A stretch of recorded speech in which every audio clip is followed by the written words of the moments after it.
so starting the list off, we have Double Dragon Neon. Had to get a physical for this game. Ever since the PS3 version that came out for this game, I was hoping it would get a physical. And this game is, you know, back in the day, I was kind of iffy about it. But once I played it and got used to it, I really started to enjoy it. So I'm really happy this game got a physical release. Now, you have not played this game. It's kind of a throwback of the old school games in kind of like in a comical way, I would say. It also has a really good soundtrack, especially level 2. I think this song is called Mango Tango Neon Night or something like that. Man, whoever put that track together, man, that was on point because even I'm listening to it like in my car. So definitely a good soundtrack. The moves and stuff like that take a bit to get used to, like compared to the older games, I would say. But once you get used to them, they're easy to pull off. You can pretty much knock your enemies back and do crazy combos and stuff like that. If you have not played this game, you owe it to yourself to give this game a try. It is a lot of fun, and with 2 people, even better. The game doesn't take itself too seriously. It's just funny, hilarious, silly. Some stuff is really funny in the game, so definitely check this one out, guys. I think they went in there. It seems like a trap, but I gotta find Marion.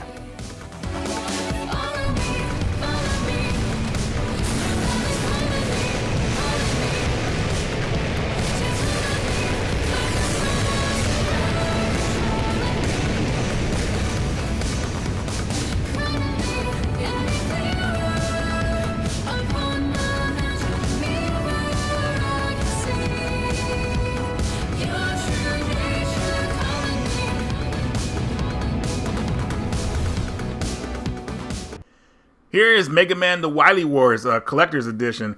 This was released by Retrobit, and so many years later, we finally got this released in America. So this game actually came out in Europe and in Japan, but over here in America originally, this came out for Sega Channel. They were trying to make it exclusive, which, man, was so annoying. I remember playing this at a friend's house. We were waiting for it, and it was just so annoying. But once we started playing it, we were really happy. But seriously, man, that was a bad idea. But anyways, I guess better late than never. This collector's edition is pretty awesome. Retrobit did a really good job on this. And taking a look at this collector's edition, you see it came with these 4 holographic cards that you can pretty much like change like the cover of the game if you want. Pretty cool stuff. And when I say change the cover, that is for the collector's edition only. You know, if you got the standard edition, I'll get to that in a second. But anyways, these holographic cards, really awesome. I'm gonna go with Proto Man on mine because he is my favorite robot from the Mega Man series. Now, here's a quick look at the Genesis game.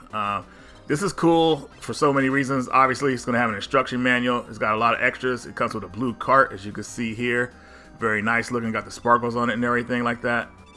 Full color manual with different languages, so everybody will have a language option to look at when they look at their instruction manual. And here, where it says power up, this comes with some cool stuff like stickers and stuff like that. I'm not gonna actually like take the stickers out and like put them on anything, but I think that's still really cool. And then you have your certificate to let you know what number out of 20,000 that you have. So you can see my number is nothing special, but still awesome that something like this was put together. I gotta give another shout out to Retrobit. Man, they do some really good work. One thing I want to show you guys too is that the game actually has a reversible cover on the standard card edition, so definitely cool to have this. You know, some people don't like that original art. You could kind of flip it around and use the newer art. It's more friendlier, I would say, newer art. But anyways, Mega Man The Wiley Wars comes with the first 3 Mega Man games remastered.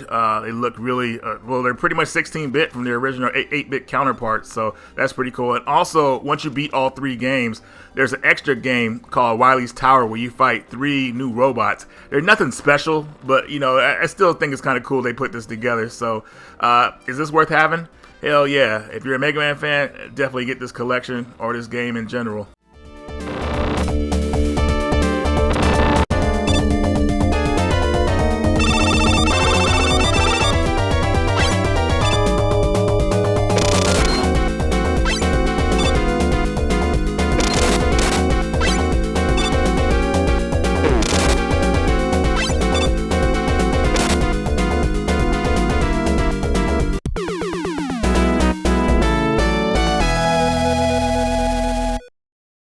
Here's Garou, Mark of the Wolves, also known as Fatal Fury, Mark of the Wolves.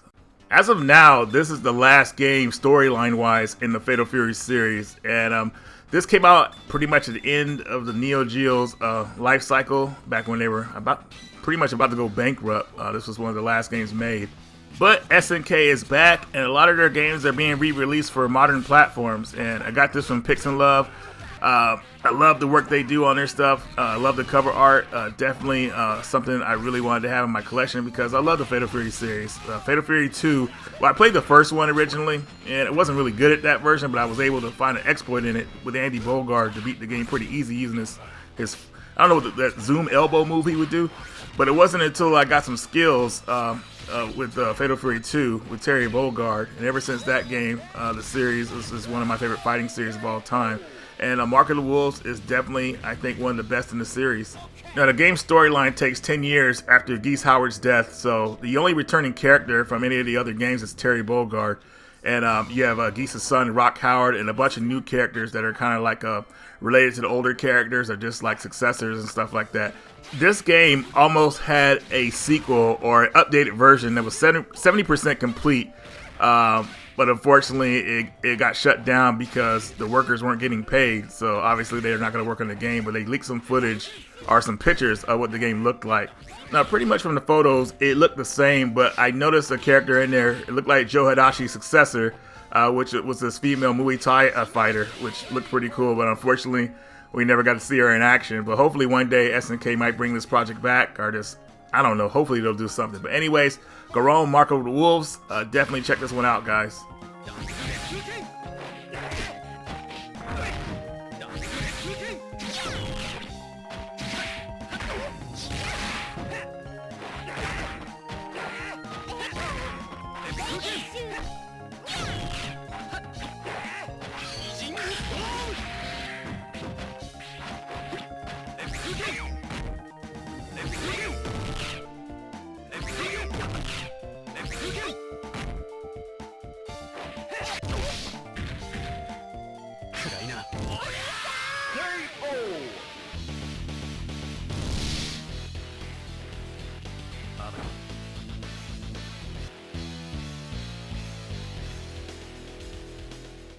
Here is another game I got from Pix and Love, Sturmwind EX. I actually talked about this game a few years back on the Dreamcast, one of my early reviews, and this shoot 'em up is pretty awesome.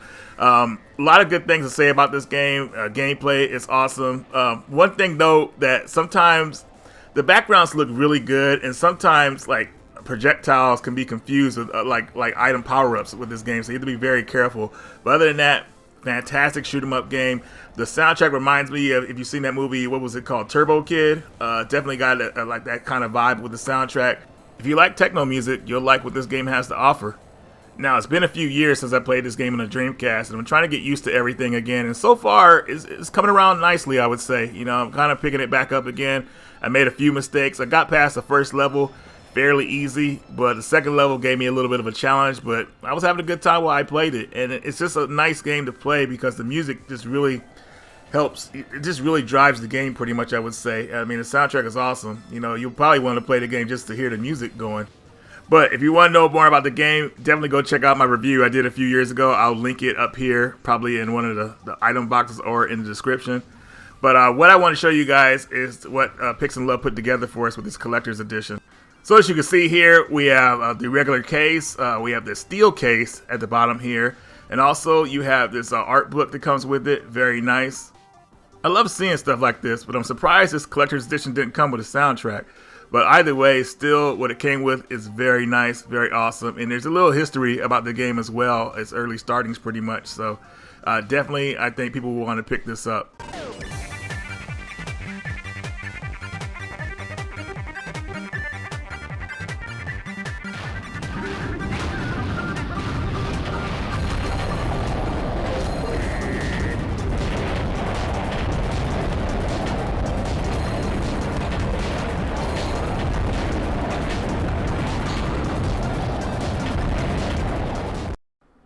Here's No Kuni Remastered. I heard a lot about this game over the years, and I didn't pay attention to it until it became $5 at GameStop. I was on Twitter one day, And I think Cheap Ass Gamer had listed that it was $5 at GameStop. So I said, you know what? I'll try it for $5. And I'm still in the beginning stages of the game, but still, I think it's worth $5 so far, especially with the art style pretty much. So you guys let me know, though, which one do you think is better, Ni no Kuni Part 1 or Part 2? I'm about halfway through the second one. I actually really like that one. That one pulled me in. But when I first tried this one years ago, I didn't really, I don't know, there's something about it that didn't really pull me into it. So I hear people say this one's better. I hear some people say the second one's better. But what do you guys think in the comments? Let me know.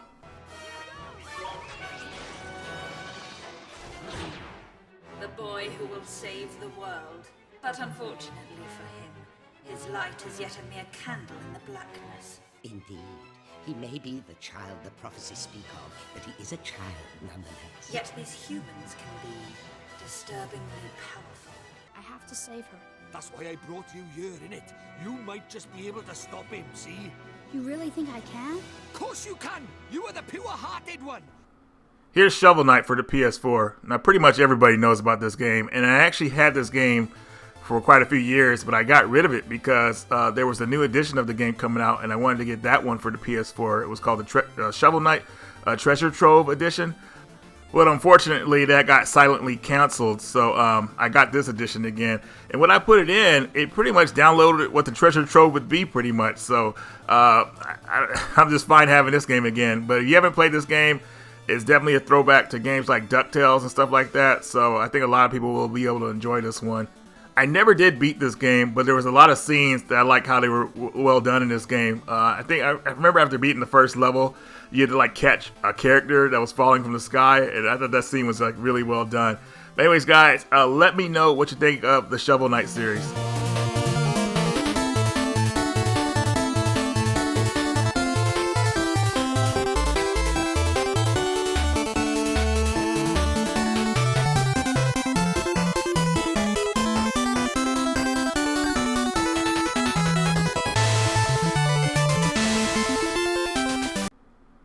Where the Heart Leads.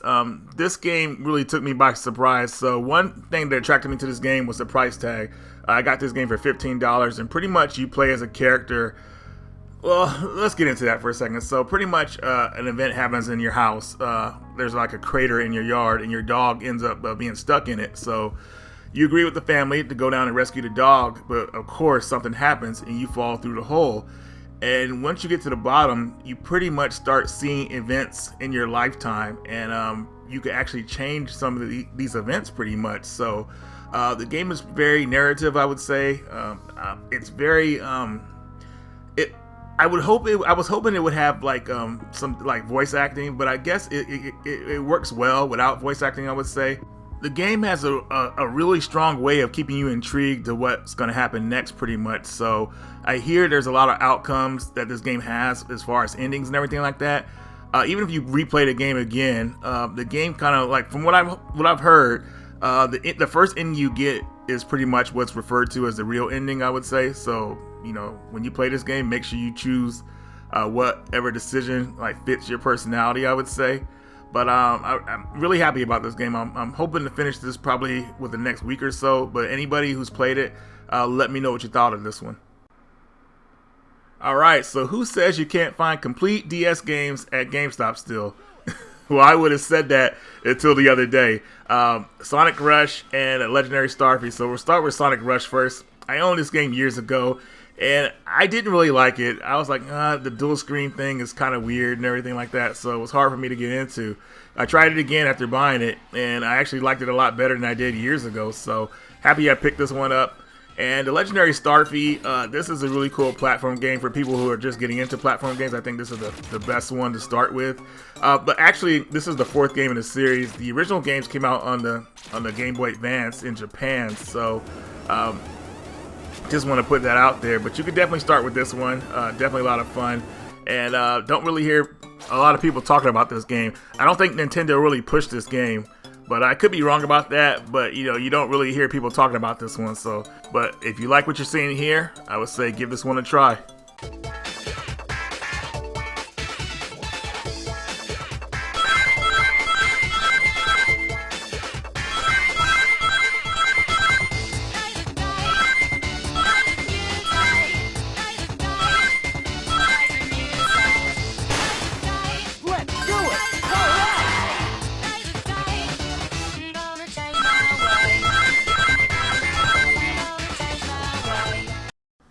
Now we get to talk about some super rare Switch games. So, first game I want to talk about is DogWorld. DogWorld is this game where humanity has been surviving underground, and because of some kind of nuclear war that happened on Earth, so Earth is pretty much like destroyed, and people are living in these pods, and you have everything you pretty much need in a pod, and then an accident happens, and you're launched out into the world, and that's pretty much when the game starts.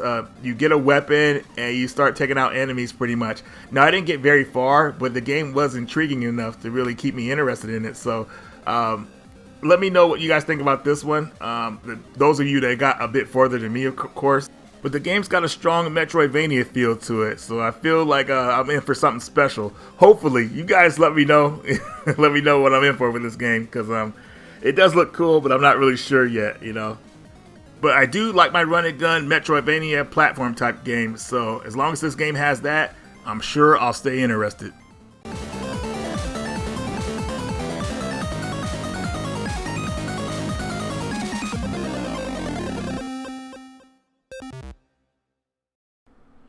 Here's Horace. This game is so freaking weird, but weird in a good way. So you play as a robot that's just born pretty much, or just put together pretty much, and you're with this family.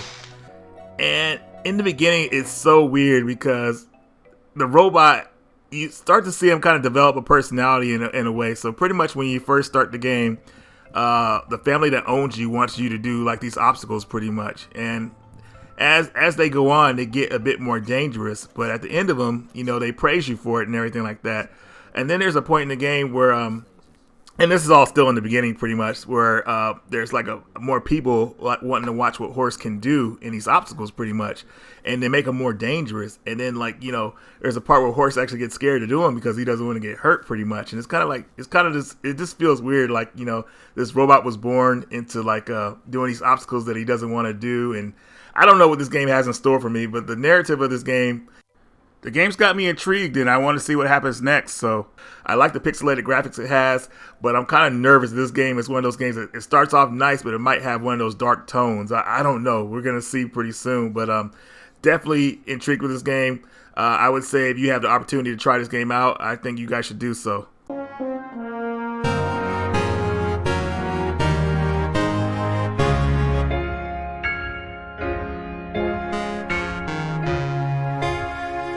As if music wasn't amazing enough, the old lady then bought me a television set. I couldn't believe what I saw. I watched everything I could.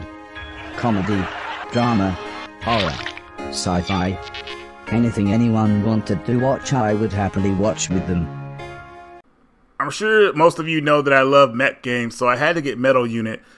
This is an adventure Metroidvania type game. Well, I don't want to say Metroidvania actually. This one's more of a level-based game, and it seems pretty linear from what I've played so far. Actually, I would say it's linear with roguelike type features in it. So you play as a girl named Joanna who's after her traitorous sister. I don't know what her sister's done yet, but you're after her in the game pretty much. And you have a professor that's kind of like trying to talk you out of doing the missions, but Joanna insists on going on a mission, so that's pretty much where the game starts. Now, there's lots of dialogue in the beginning of the game, and in between levels to kind of keep you up with the story. It's not voiced, but it's okay. It's actually well put together. It looks interesting enough, so I think a lot of people might like it. Beginning stages of the game do a good job of getting you used to the controls pretty much. So you'll learn, most of you guys who take interest in the game, you'll learn the game pretty easy. So I feel like this game might be another classic out there. So I'm glad that Super Rare actually made this a physical one. This is the one I wanted the most out of the Super Rare games I recently got. So if you guys have played this one, let me know how you feel about it. I'm feeling good vibes from it so far. So I'm looking forward to completing this one.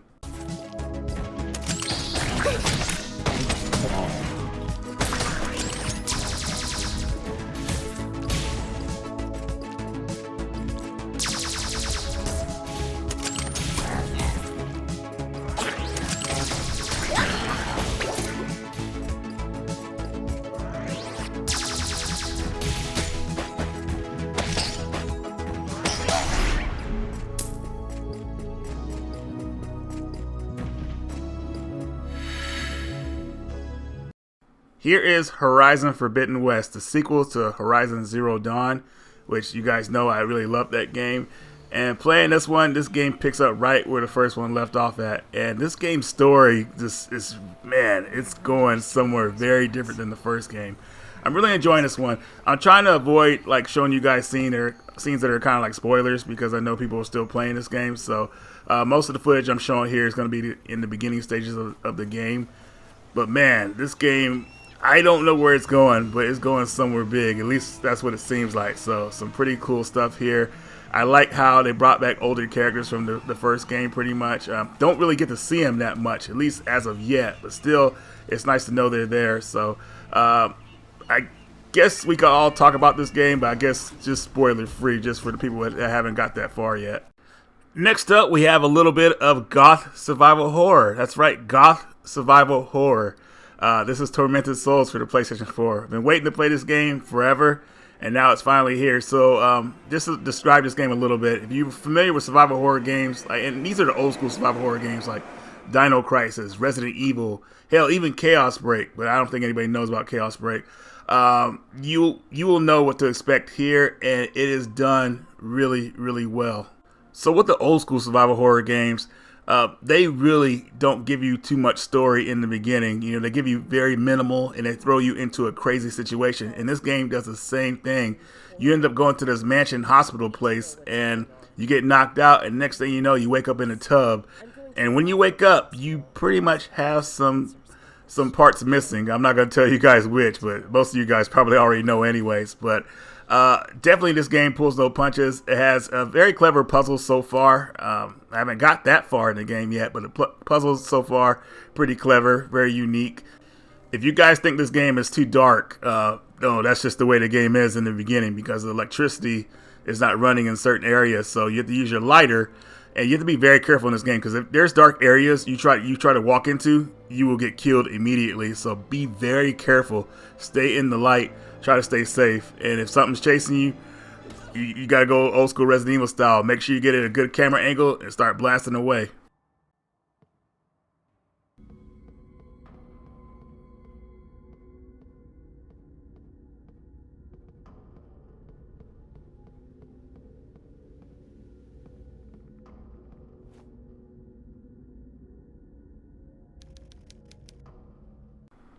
Here's Night of Azure Part 2, Bride of the New Moon. I beat the first game years ago, really enjoyed it, but I was kind of surprised that I didn't really take any interest in this one until now.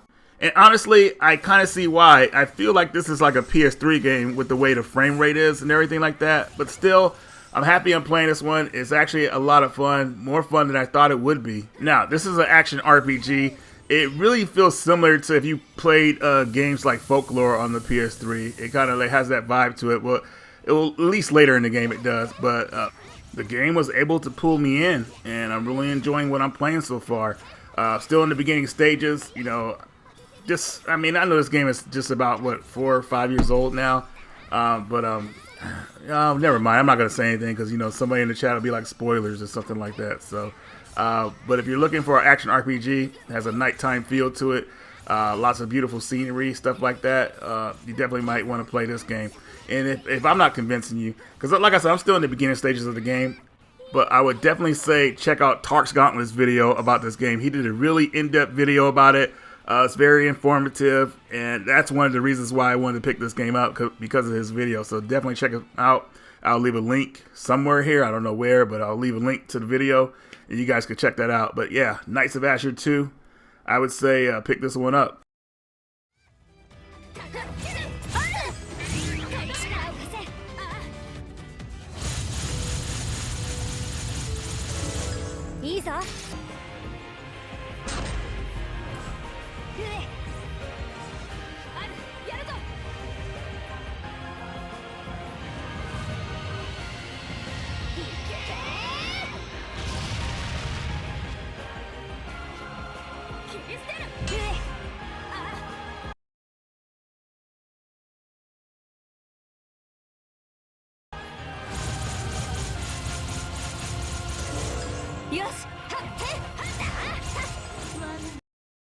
So a few years back, I got sent a press kit for Shadow of the Colossus, the remake for the PlayStation 4. But at the time, I had already had the game, and I already did like a little small review on it. So I totally forgot about this and put this away, and I was actually cleaning up my closet.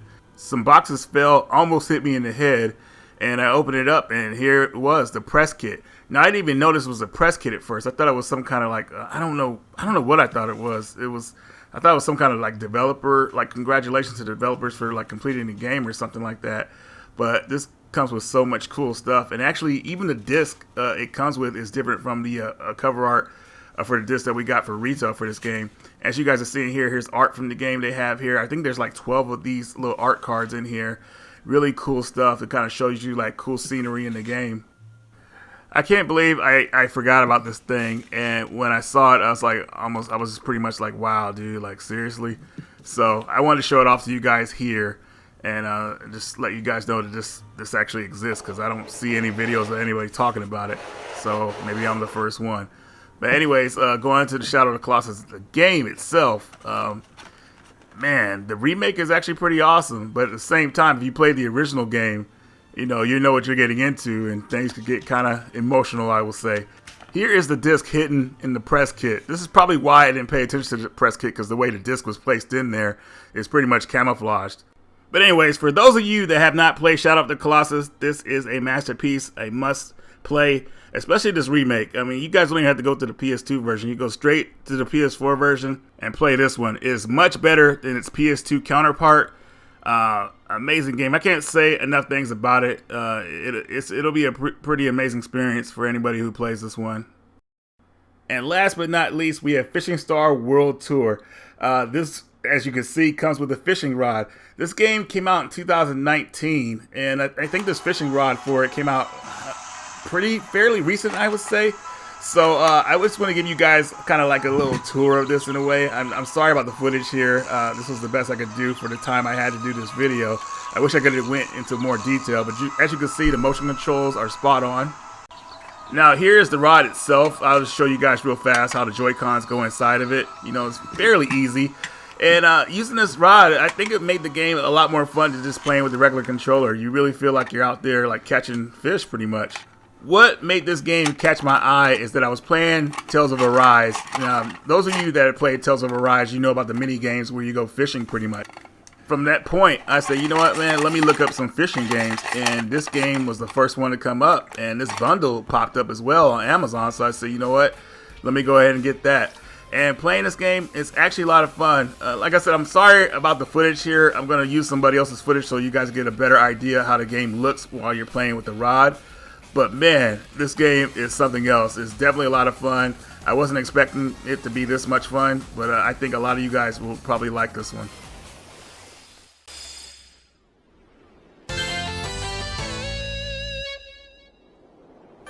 Alright guys, so we're at the end. Hope you enjoyed the video. This one I felt like I rushed a bit, but I had to get this one out for you guys because I'm going to be leaving for the weekend. So, hope you guys enjoyed this one. Anyways, that's all I got for you.